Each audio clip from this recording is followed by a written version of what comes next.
Good evening and welcome to JJC Talks. My name is Rose Andrea Boston and I'm the president of the organization, and I'm so happy to welcome you to this talk where we will discuss many things and have many questions. I am pleased to pass it on to Colby Ware, who is the leader of all things related to JJC.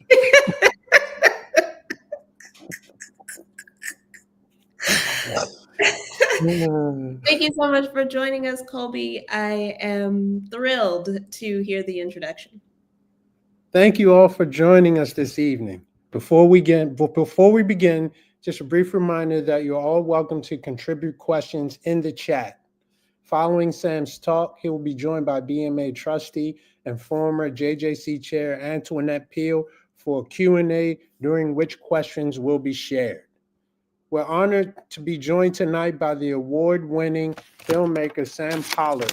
Over a career spanning more than 40 years, Pollard's work in documentary and narrative film has covered topics ranging from the 1963 bombing of the 16th Baptist Church in Birmingham, Alabama, and the effects of Hurricane Katrina, to the stories of August Wilson, Zora Neale Hurston, Sammy Davis Jr., among many others. His work has been nominated for an Academy Award and received multiple Emmys, among other accolades. Sam Pollard, thank you for joining us this evening. My pleasure, Colby. Thank you for having me. And I want to start off by saying it's been an honor to be asked by the Baltimore Museum of Art to do a presentation, and then I'll go into how I got into documentaries. And my first clip,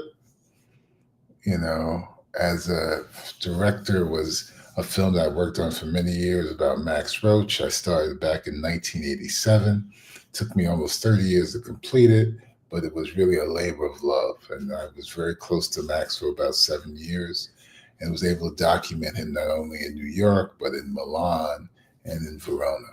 Okay, then we go to the next clip. In 2012, I was very fortunate to get involved with a film based on a Pulitzer Prize-winning book by Douglas Blackman called Slavery by Another Name, which became a feature-length doc for PBS.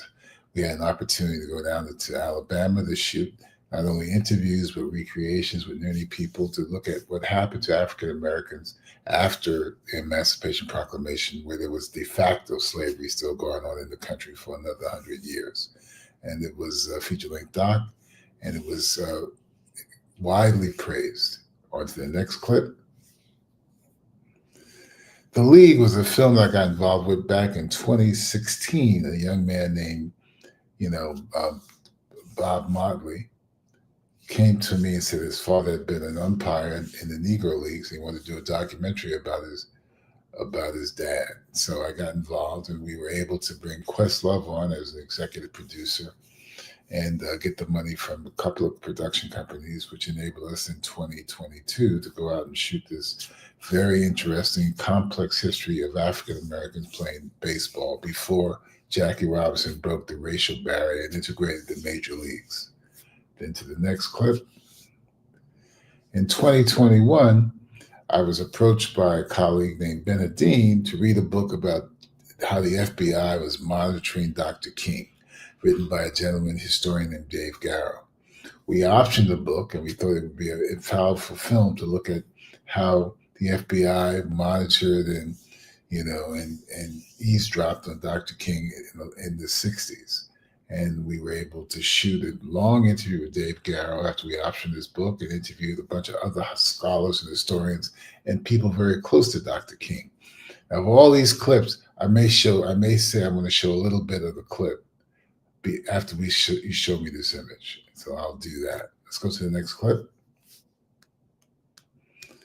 Lowndes County and the Road to Black Power was a film I co-directed with my colleague and partner Gita Gandabeer about SNCC and how they became involved in Lowndes County, Alabama in 1968, 67, 65, 66, I'm sorry, to help the Black people in that community be able to get the vote.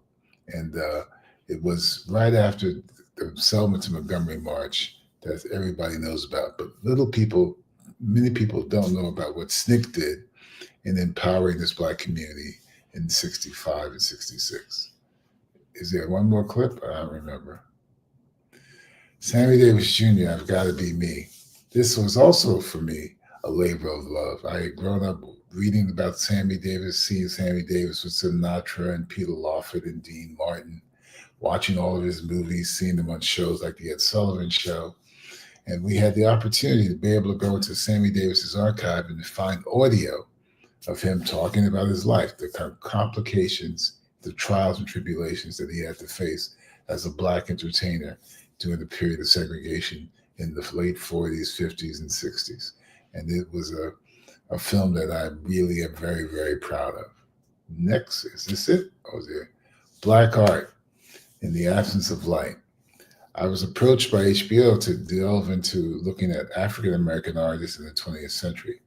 And we came up with the idea to do a film based on an exhibit that had been created and curated by the late David Driscoll, who was not only an art historian, but an artist in his own right. And he had opened up this exhibit in 1977 in Los Angeles, and he was able to document many artists at that time. So the idea behind this documentary was to look at present-day African-American artists and the impact that the exhibit had on them as they evolved as artists. I think oh, wow, there's a lot of clips. South to Black Power. Charles Blow reached out to me and my co-director, Lou Allen Smith, to do a documentary based on his book, and his thesis was that African Americans who had migrated to the North should now another generation consider going back to the South to empower themselves politically and socially, where they might have more sway in changing things in the American government. And it was an opportunity to go with Charles Blow to Chicago, to Mississippi, to Georgia, and understand why African Americans should be considering moving back south. I think that's it, right? So thank you very much. I'll take any questions now, and let's see what people want to ask me. Ask me.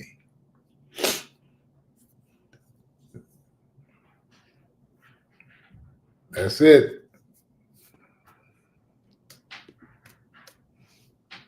Somebody's going to wrap up, or is that? The run of shows states that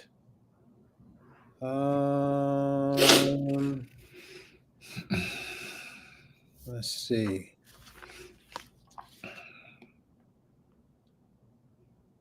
And Abby will add, once you wrap up, Mr. Pollard, Abby will add Antoinette to the stage, and Antoinette will begin the Q&A. Okay. Yeah, so sorry, I just threw you on there, Colby, because Faith wasn't there to play Antoinette. Okay. Great. But that's when we would do the Q&A with, I'll put it back on, with both of you on screen, Sam and Antoinette, and then a closing remark from Antoinette, and then I would put this slide back up. That'll be it, huh, Abby? Yeah, and then I said at 8 o'clock, either myself or